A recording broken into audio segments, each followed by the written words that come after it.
Now next, we'll cover this and then we'll take a little break.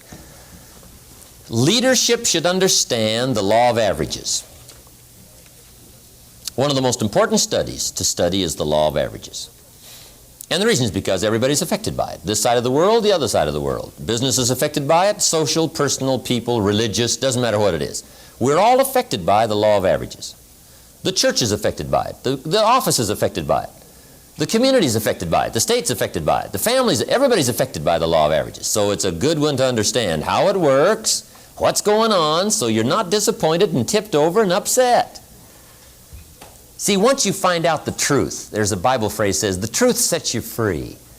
And it sets you free from animosity. It sets you free from being tipped over and bent out of shape. You just have to understand how it is.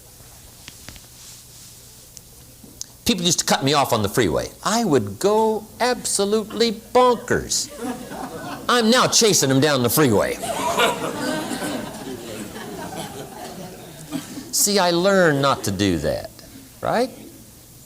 Because some things are just frustration. They accomplish nothing. It's like saying liars shouldn't lie. Now, see, that's called idle conversation. Right? There's no use even talking about that. Because, see, liars are going to lie. Now, you can say they shouldn't, but that won't help. Okay? Liars lie. Cheaters cheat. Thieves steal.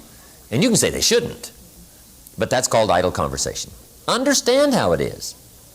Right? Some things it's just like it is. Once you understand that that's how it is, see, now that takes you off the hook from being bent out of shape, disappointed, frustrated, angry, you don't understand, you're all confused. See, once you know, then it just takes away all the confusion and the misunderstanding and the misreading.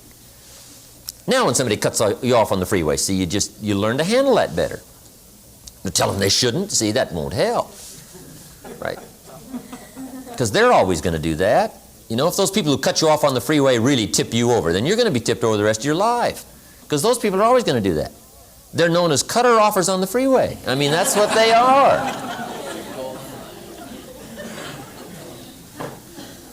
One of the best things is to take the simple approach. The guy says to me, well, this is happening to me, and this is happening to me, and this is happening to me. I do this, and then this happens, and then this goes wrong, and then this happens. How come all these things happen to me? I'm trying my best.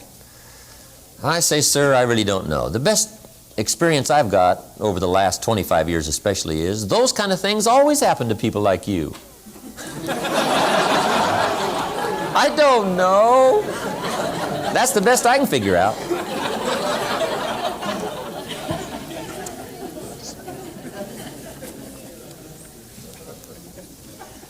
What you've got to consider is, if you wish for it to change, you must consider that perhaps you should change. See, if this is happening to me, maybe it's because it's the person I am. Now, some things are accidents, I understand that. But some things are attracted. You've just got to make sure that it wasn't just accident, that maybe you're becoming that kind of cynical person. Maybe unhappiness is attracting unhappiness.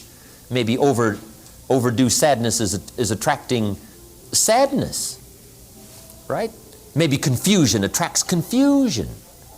And it's true, whatever we are attracts, so we must take a look and see where we are.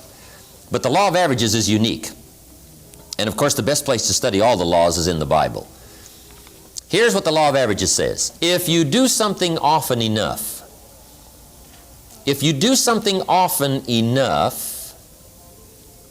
you will get a ratio of results. A ratio.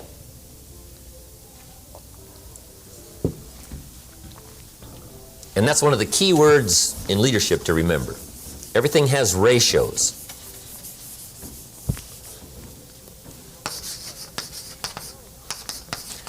Now, what do we mean by ratios? Well, it concerns anything. Let's say you just joined a new company and you're out selling some new product. And you talk to 10 people. You're just brand new. You talk to 10 people. Say, I got this neat product. And you present it to 10 people. 9 say no. And 1 says yes. Now, already you've got your ratio going. And we call it 1 out of 10.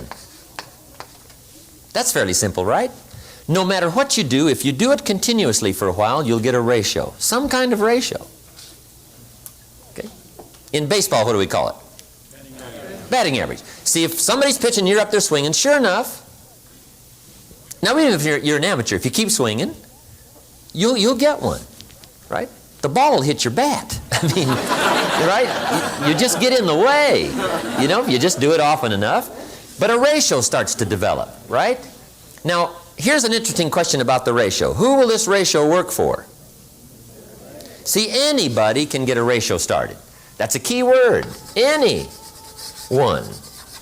can work on this ratio. Now, you might say, well, if you're getting started and 9 say no and 1 says yes, right, you're not doing that well. Well, see, at first you don't worry about doing well. At first you get a ratio going so that you can look at it and analyze it and see what's happening. That's why it's very important in sales we teach. Talk to lots of people every day, and at the end of the day, jot down your progress. This is why your journal is so important. At the end of the day, make a list of your progress. Here's what I did and here's what happened. So that you can go back over it and start analyzing it. So you can see what to fix and what to get on that's good and what to get off that's bad. But anybody can get one of these ratios going. Now, even those that say no are valuable because at first they listen to you practice your presentation, right? And we teach in sales, you don't want to make a sale, you want to become a salesperson. So these people who say no, they're listening to you practice. In fact, at first you might want to pay them. Say, here's $5, just listen to my presentation. I'm not that good at it yet. You know, whatever, right? To get this whole thing started. Now, this will work for anybody, 1 out of 10. Now, see, you can start to compete. Here's the next rule for the law of averages, the ratios. Once a ratio starts, it tends to continue. Once a ratio starts, it tends to continue.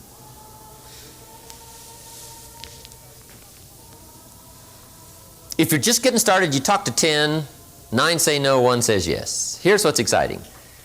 Chances excellent, if you talk to 10 more, you get another one.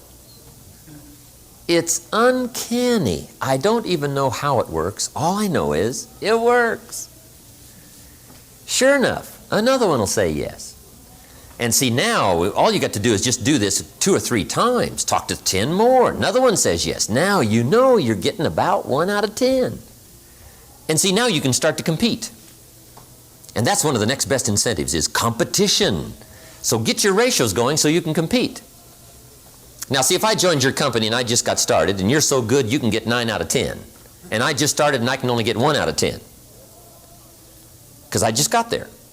If we have a contest for 30 days on sales, I will win. Somebody says, how would you do that? See, it's very simple. Since you're so good, you can get 9 out of 10, and the contest goes 30 days, while you're talking to 10 and getting 9, I will talk to 100 and get 10. So that when the month is over, you've got 9, I've got 10. I win. And that's one of my objectives, is to win. Now I have another objective. For you to lose. Because you learn a great deal by losing. And I wish to be your teacher. Competition, learning how to compete. What I do is make up for in numbers what I first lack in skill. Once you understand the law of averages, you can make up for in numbers what you first lack in skill. See, if I have to, I'll sleep 3 hours a day and work 21 or 20. I will, to win. Now, I can't do that forever. But if we've got something going, see, I'll just make up for in numbers. If I don't have the skill, I will make it up in numbers. Okay, now you can start to compete, getting 1 out of 10. A ratio tends to continue. Now, who will it continue for? Anyone who tries, if you try. Okay, now here's the next key on the law of averages. The ratio can be increased. Isn't that unique?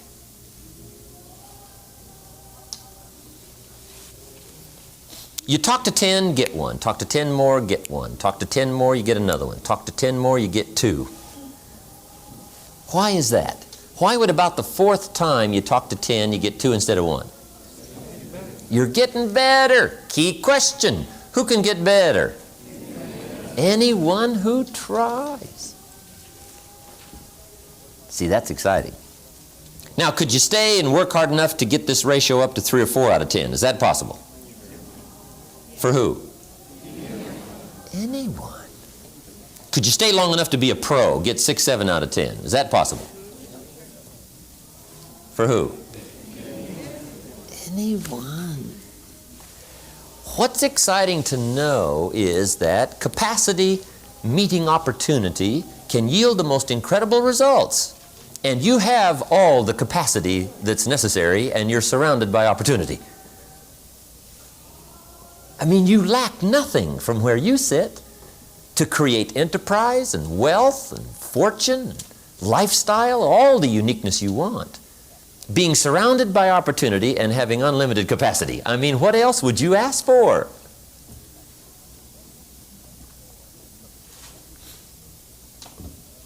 Some people say, well, could you just bring it to me? Well, no. Okay. Now, there's a Bible story that teaches the law of averages. It's an interesting story called the parable of the sower. The parable of the sower, the story of the sower. And if you haven't read it for a while, it's an interesting, very interesting story to read. It's a great illustration of the law of averages, the parable of the sower. The sower in the ancient days was the guy that planted the crops. They called him the sower, right? They got the ground ready. I don't know just how they all got it all ready, right? But they got the ground ready. And this guy called the sower was the planter of the crops. And he would take a bag of seed, walk across the field, and he would, right, sow the seed and plant the crops. They called him the sower.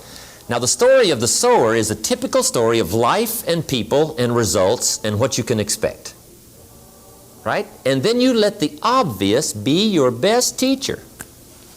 Now, when you read the story of the sower, you'll come up with some interesting points. First, the sower was a wise man. And when you read the whole story, you'll come to the conclusion the sower was a wise man, which is a high advantage. Right? You don't want to send a dummy out to plant.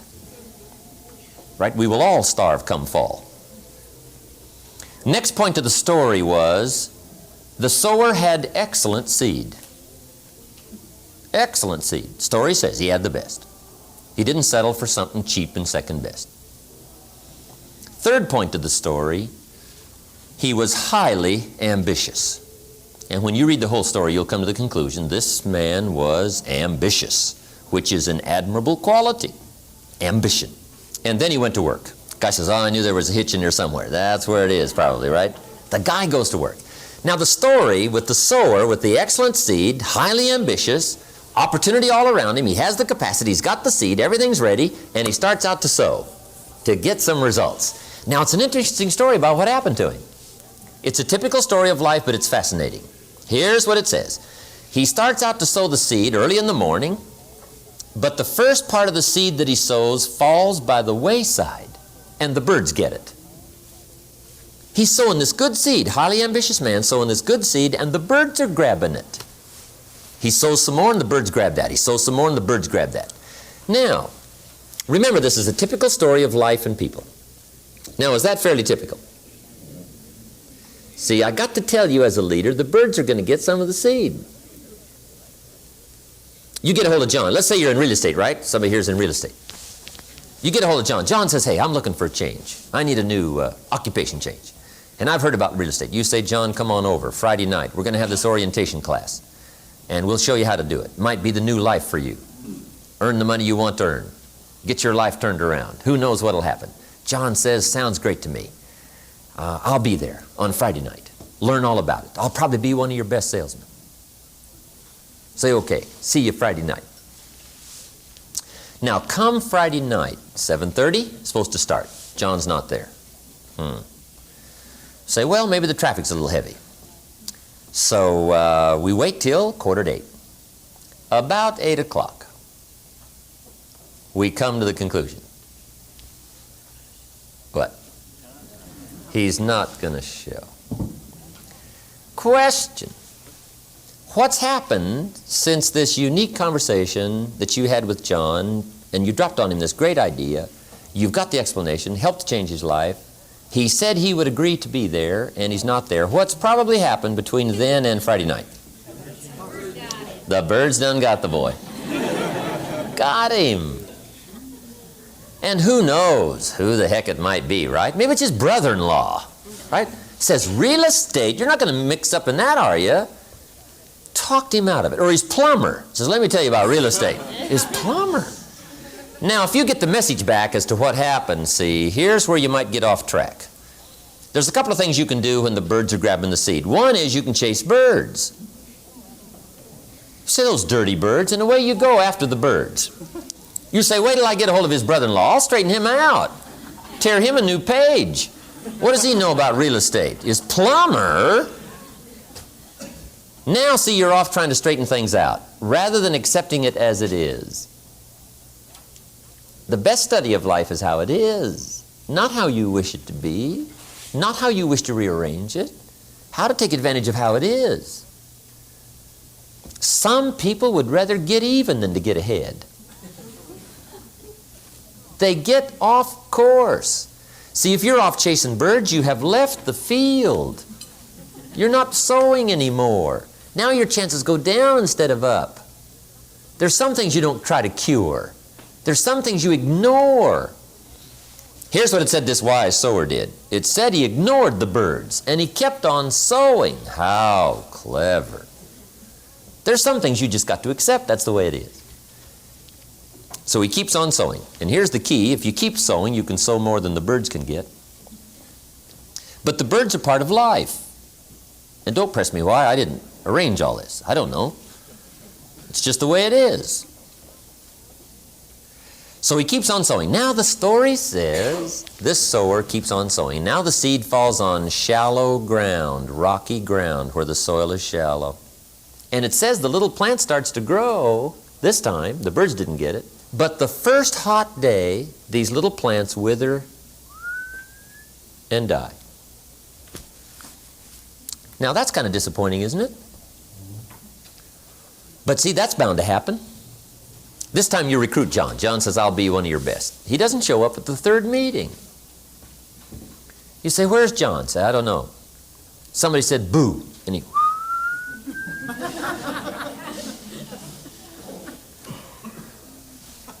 When I went to high school, there were 400 and some in the... No. Yes, there were 400 and some in the freshman class. And 150 in the graduating class.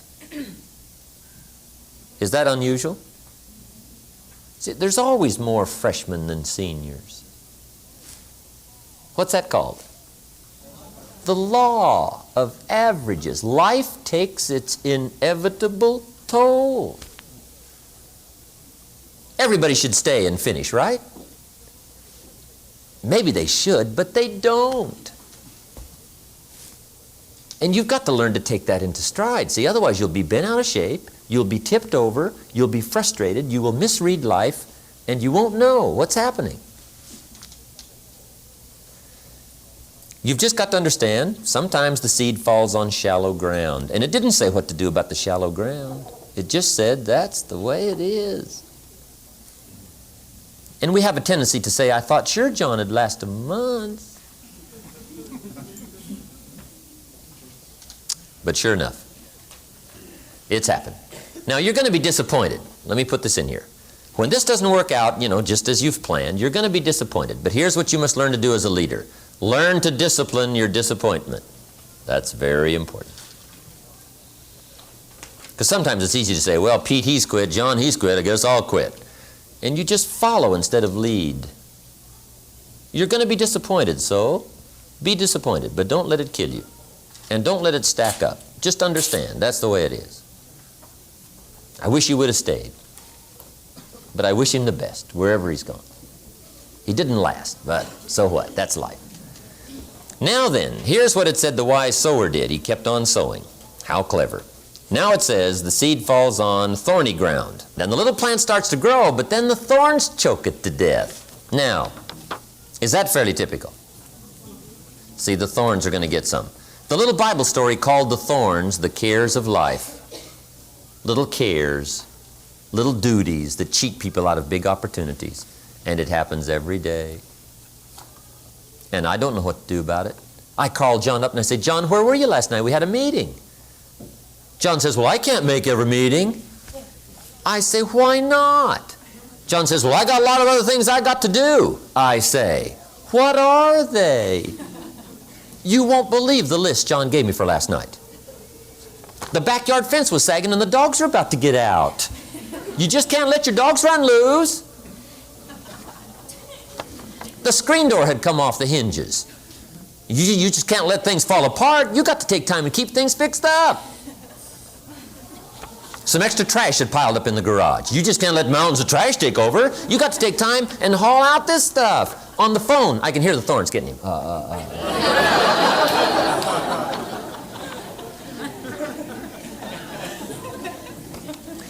People letting little things cheat them out of big opportunities. Some people have the incredible ability to major in minor things. I drive through this little community. John's out there mowing his lawn, cussing the weeds, his face is red, and he's about to explode. I stop and I get out of the car. I say, John, what are you doing? He says, what does it look like I'm doing? I'm mowing this lousy lawn. I say, John, there's all kinds of little neighborhood boys around here. Mow your lawn. He says, well, they want $5. I'll mow it myself. I'll mow it myself.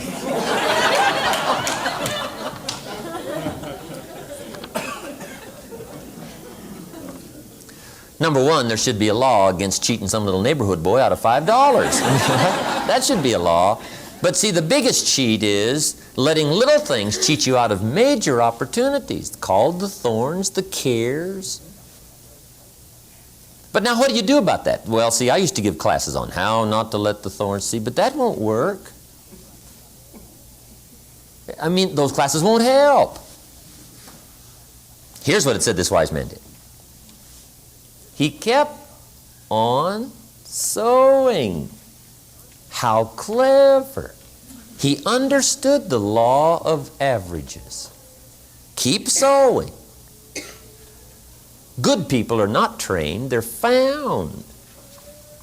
You don't need much training, right, with good people. Find good people.